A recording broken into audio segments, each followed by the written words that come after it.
अस्सलाम वालेकुम dear student, this is Mohammad Shoaib and welcome to my channel रूमीब्स एकेडमी। तो आज हम लोग एक्सरसाइज नंबर 18.2 स्टार्ट करने से पहले वेरिएशन समझेंगे कि वेरिएशन क्या होती है और इसकी कितनी टाइप्स हैं। ठीक है, तो स्टार्ट करते हैं। वेरिएशन बेसिकली हमें वैसे भी अगर हम इंग्लिश वोकैबुलरी में बात करें तो वेरिएशन कहते हैं किसी चीज़ के चेंज होने को। ठीक है, मैथमेटिक्स के अंदर अगर हम बात करें तो the change in one quantity due to the change in other quantity is known as variation. ठीक है, यानी कि एक क्वांटिटी में चेंज आना किसी दूसरी क्वांटिटी के चेंज होने से, ठीक है, उसको हम कहते हैं वेरिएशन।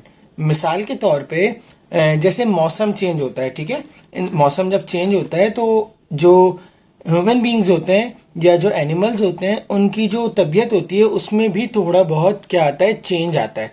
ठीक है, तो इस चीज को हम कहते हैं वेरिएशन के मौसम के चेंज होने से, मतलब एक क्वांटिटी के चेंज होने से दूसरी क्वांटिटी में क्या आ रहा है, चेंज आ रहा है। This is called variation.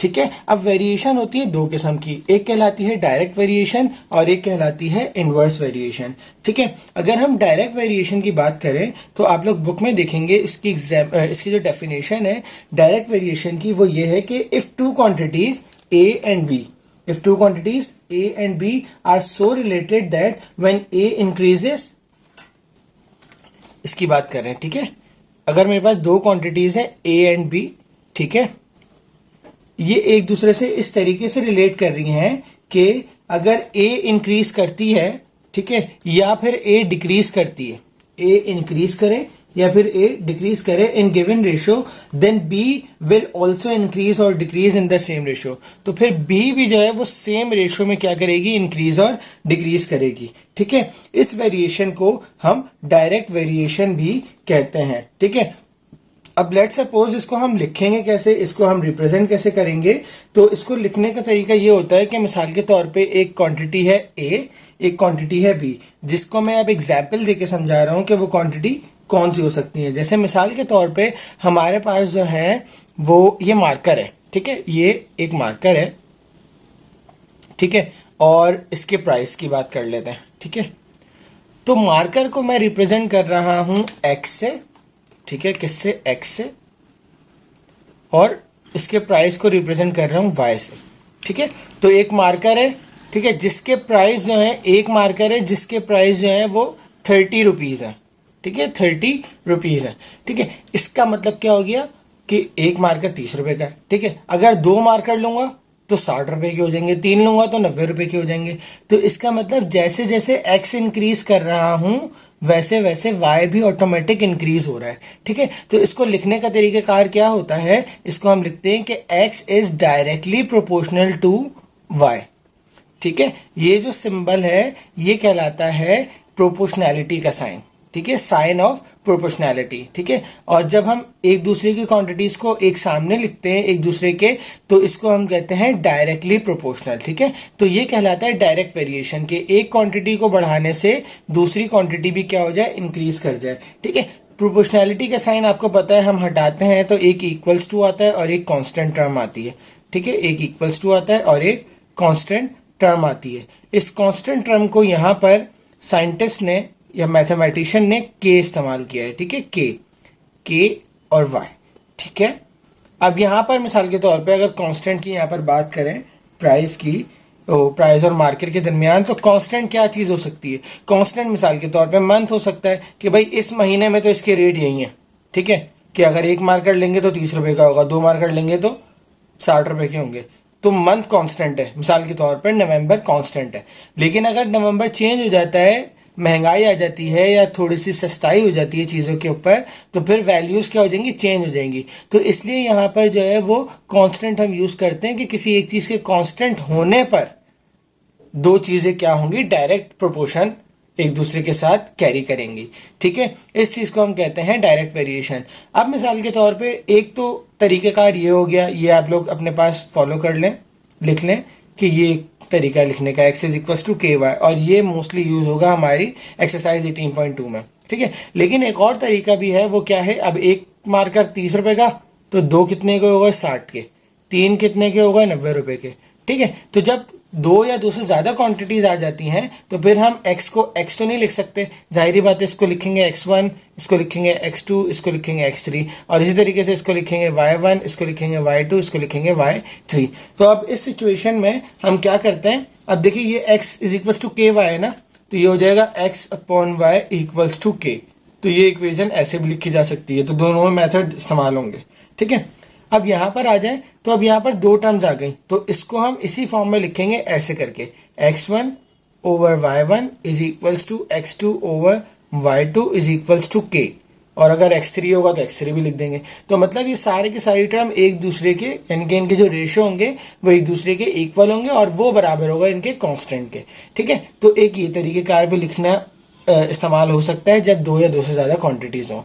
Alright, समझ में आ गया। अब हम बात करते हैं इनवर्स वेरिएशन की, जिसको हम इनडायरेक्ट वेरिएशन भी कहते हैं, ठीक है। अब इसकी डेफिनेशन जो है बिल्कुल डायरेक्ट वेरिएशन के बिल्कुल ऑपोजिट है। वो क्या, कि अगर ए एंड बी दो क्वांटिटीज आर सो रिलेटेड कि व्हेन ए इंक्रीजेज और decreases then B will also decreases और इंक्रीजेज नहीं, बल्कि ऑपोजिट होगा। अगर ए इंक्रीज करेगा तो बी डिक्रीज करेगा, और अगर ए डिक्रीज करेगा तो फिर बी जो है वो इंक्रीज करेगा। तो ऐसे रिलेशन को हम इनवर्स वेरिएशन कहते हैं। जैसा कि मैंने आपको बताया था डायरेक्ट वेरिएशन के अंदर कि एक्स और वाई की एग्जांपल लेके हम यहाँ पर भी बात करते हैं।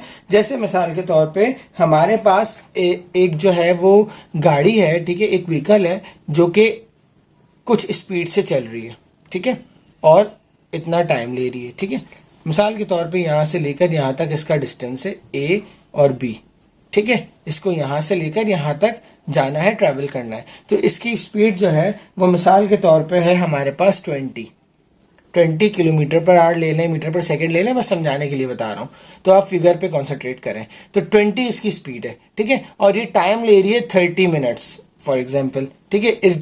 यहाँ इस पॉइंट से इस पॉइंट तक आने के लिए ये इतना टाइम ले रही है, ठीक है। अगर मैं इसकी स्पीड बढ़ा दूंगा, अगर मैं इसकी स्पीड बढ़ा दूंगा, मिसाल के तौर पे मैंने इसकी स्पीड कर दी 40, तो इसकी टाइम जो है वो ऑब्वियसली सी बात है कि कम हो जाएगा।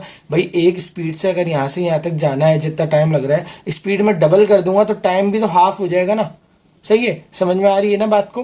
तो ये क्या हो गया, टाइम कम हो गया। इसी तरीके से मैं और इंक्रीज कर दूंगा तो ये टाइम क्या हो जाएगा, और कम हो जाएगा। तो जिस तरीके से स्पीड बढ़ा रहे हैं टाइम क्या हो रहा है, डिक्रीज हो रहा है, ठीक है। इस रिलेशन को हम कहते हैं इनवर्स वेरिएशन।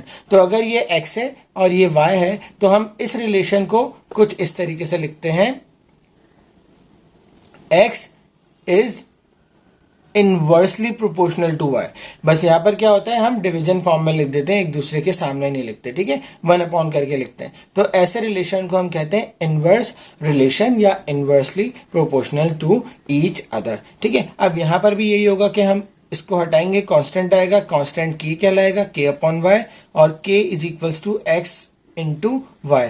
तो ये आ गई मेरे पास एक relation k is equals to x y, ठीक है। ये दोनों रिलेशन हम यूज करेंगे एक्सरसाइजेस के अंदर, ठीक है। अब यहां पर जो कांस्टेंट टर्म यूज हो रही है, यहाँ कांस्टेंट टर्म कौन सी यूज हो रही है, बताएं जरा जल्दी से बताएं।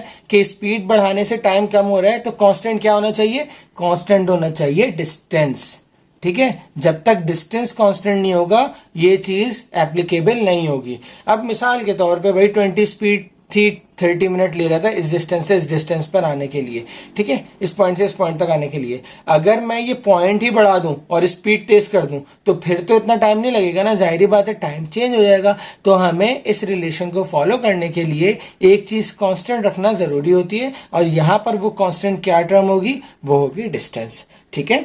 अब बात समझ में आ गई। अब यहां पर वही कि दो एग्जाम्पल, दो या दो से ज्यादा है तो x1 x2 x3, y1 y2 y3। तो हम नीचे वाला रिलेशन फॉलो करते हुए हम क्या लिखेंगे कि x1 into y1 equals to x2 into y2 equals to x3 into y3 is equals to constant. तो ये रिलेशन बनेगी जब हमारे पास दो या दो से ज्यादा टर्म्स होंगी, ठीक है, समझ में आ गई। तो आई होप आप लोगों को समझ में आ गया होगा डायरेक्ट वेरिएशन और इनवर्स वेरिएशन क्या होता है, ठीक है। एक और एग्जांपल अगर मैं अच्छी सी दूं तो देखें, जो हमारे पास स्क्वायर होता है, डायरेक्ट वेरिएशन की पहले दे रहा हूं, अगर हमारे पास स्क्वायर होता है, देखिए ये लेंथ है इसकी, ये लेंथ इसकी जितनी ज्यादा होंगी, जैसे 5 है, 5 इंटू 5 है, तो एरिया इसका होगा 5 5 25। तो लेंथ जो है वो डिपेंड कर रही है एरिया के ऊपर। अगर मैं इसकी लेंथ बढ़ा देता हूँ, 7 × 7 कर देता हूँ, तो एरिया क्या हो जाएगा 49। तो length of area, the length of side of squares and area are in direct proportion, वो एक दूसरे के साथ क्या है, डायरेक्ट प्रोपोर्शन के अंदर है। तो ये कुछ एग्जांपल्स थी हमारी प्रैक्टिकल लाइफ की डायरेक्ट और इनडायरेक्ट वेरिएशन की, या डायरेक्ट और इनवर्स वेरिएशन की। आई होप आप लोगों को अच्छे से समझ में आ गया होगा। इंशाल्लाह नेक्स्ट वीडियो के अंदर हम एक्सरसाइज नंबर 18.2 स्टार्ट करेंगे। तब तक अपना बहुत सारा ख्याल रखिएगा। अल्लाह हाफिज।